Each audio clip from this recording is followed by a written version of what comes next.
Hello, my beautiful people. My name is Chibubi Chibenga Mnyamasamba from South Bin Laden Sharpshooter.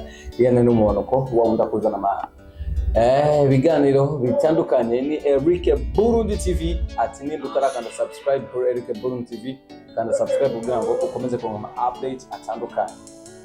None arakubwira ati behind the cameraman really kwina kugira memaje neza cyane. Hama none rashimirana the young studio akuzana amafoto ameze neza nimbukeneye kubika ama image y'ishusho zimanza zawe zimeze neza muri The Young Studio Nyanza.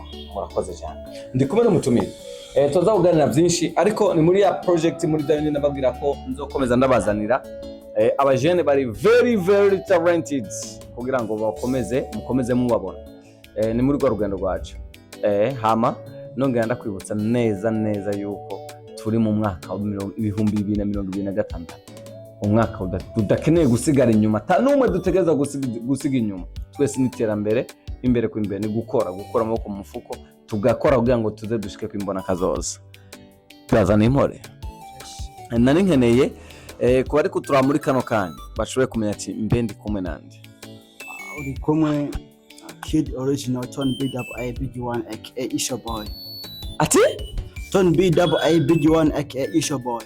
Yeah brother, numva amazina ni menshi bariko turabahaje ngira baza bayumvise. Okay, nensha kumenya ati mbe amazina yawe yo kuri witwa nde? Amazina yanje yo kuri ni Nduwimana Tony Axel. Mbe watanguye kuba umuririmbyi ryari? Jewe rutako umuririmbyi ni vuba cyane en 2023. Niki ikintu cyagutumye ushobora kumenya ko cyakweretse ko ufise impano yo kuririmba? Cyanyetse ko mfise impano yo kuririmba. Of course no kuvuga jewe kuvuga nakuri hano hari abastari benshi. Kandi abastari benshi rero nkumva bararirimba abantu baririmba neza. Nanje mvati ibintu biraryoshe ndabona binatesa kereka nanje nipime ndabe. Ndipima nyene one day ndaja muri studio ndakora umuziki numva abantu barawukunze. Babanze kuwukunda bati ndabona nanje kweye gukora umuziki ngerageje no bishobora. Yeah, then now ndibaza muri entertainment mbe mu kuva winjiye mu muziki nake karusho umaze kunguka wewe? Akarusho maze kunguka mu muziki ndamaze kubona umuziki carico. Umuziki ni ikintu cinjiza amafaranga kuko kuba ndaha no muziki kuba nambaye ukuntu umuziki nambaye aho ngeze hose je mbona yuko ari umuziki wanjye aho je nta kandi kazi nkora atari umuziki gusa. Okay, hari benshi bavuga ko umuziki nta interofise umuntu agiye kumuririmbyi kwa batakaye ku bwawe abavuga ivyo ubafata gute? No kuvuga ko bavuga ivyo je ko bwaenda bafata nk'aba haters b'umuziki kubera ko umuziki yo ubugiyemo uba witahuye ubuzi curico ariko mu muziki mugapana curico mu bundi buzima busanzwe. Je rero ko ndi umuziki bavuga ati umuziki ubugiyemo ubugiye kuba reka dufate ko batubugiye kuba nk'ikirara mu cyo make.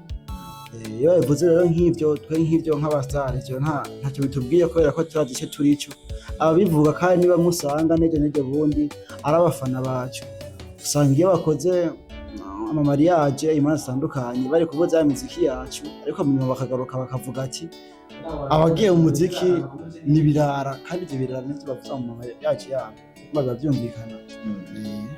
Okay, gushika kwano masaha ku bwawe nice kintu uza wanka ijambo nyabake uza wanka umuntu iyo ashoboye kuza avuga nabi umwuga wawe?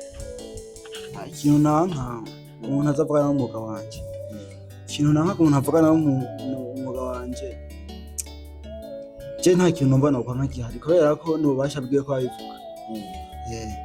Ni basi niwe bishaka amajambo make je sinamubuza kandi gituma atakintu kwanka nuko nyene basi abivuga ko birashaka n'umufana basi abafana bwo bashaka. Okay, visual yawe ufise muziki ni ya visual yanje muziki no kugera kure nkibeshaho nkateza imbere umuziki ndundi muri rusange mu jamake.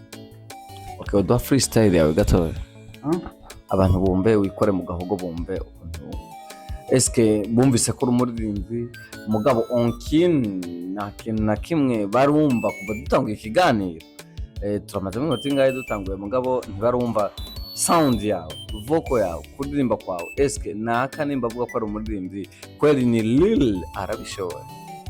Ya arabishoboye cyane. Turirimbiye twumve rero gato imisegonda 5 gusa.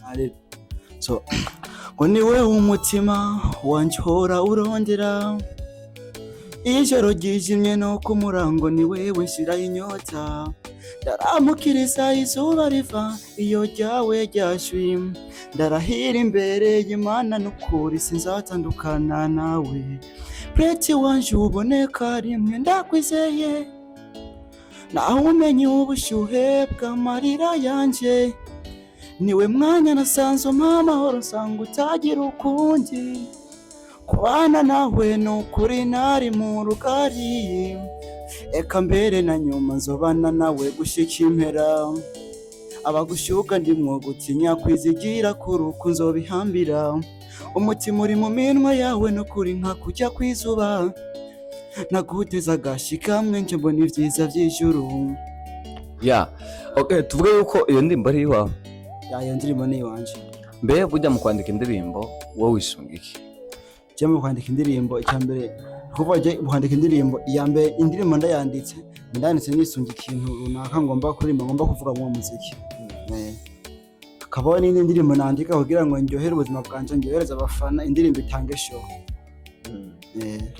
Okay, reka tugende kurangiza ikiganiro, ariko tutarangiza nashaka kumubwira ibintu 4 usanzwe wanka wewe mu buzima bwawe bwose. Ibintu 4 nsanzwe nanka mu buzima. Icyambere nsanzwe nanka mu buzima, ndanga umuntu ancinega cyane je mu buzima kwera. Cyakabiri nanka mu buzima, ndanga umuntu amvuga cyane. Amvuga cyane, amvuga kurusaku basi, amvuga ko amajambo menshi. Ariko turazi ko abaririmbyi kugira ubu umustar ariko abantu bakuvuga rena biba bidatabi tutovuga uko umuntu uko kuvuga kose uri umustar utagaza kubyemera wowe ko uri kuvyanga kigituma ndiko ndemwe basi kandi ko ndavyanka ndabize ndavyanka bindimwo gusa nyene naritahuye ndazi ukuvuga ndavyihanganira basi naho ndavyanka. Tubandanye ibindi bibiri je nsanga nanka mu buzima ndanka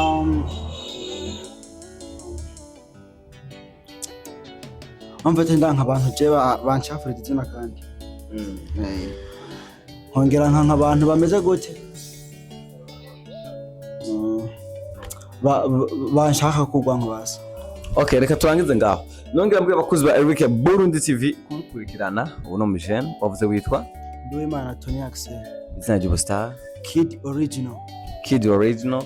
Mumfollowinge kuri YouTube yiwe, ushaka kuba ubona kino kiganiro, nimba ushaka kubona ibikorwa byiwe ushaka guca kuri YouTube ni Kid Original, ugakanda subscribe kugira ngo mushigikire, kuko ndi umuntu nizera neza yuko umuntu ahari n'umunsi ejo atari hazobari, kandi umuntu nemera intambuko z'umuntu, kuko nahargiye ushobora kuvuga ati uyu muntu ashoboye ndashoboye, mugabo ugatangara kubona ejo bajya wari wizera ko bashoboye bari munsi ujya wavuga ko adashoboye ari kwindi etape.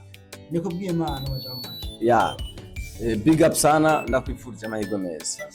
Ndonge mbwe abakuzi ba Eric Burundi TV, nimba utarakanda subscribe kuri Eric Burundi TV kanda subscribe, ama commentary yawe ikiganiro kirarangiye ucusika commentary yawe ukuntu wakira kino kiganiro, ndabakunda cyane ati ciao.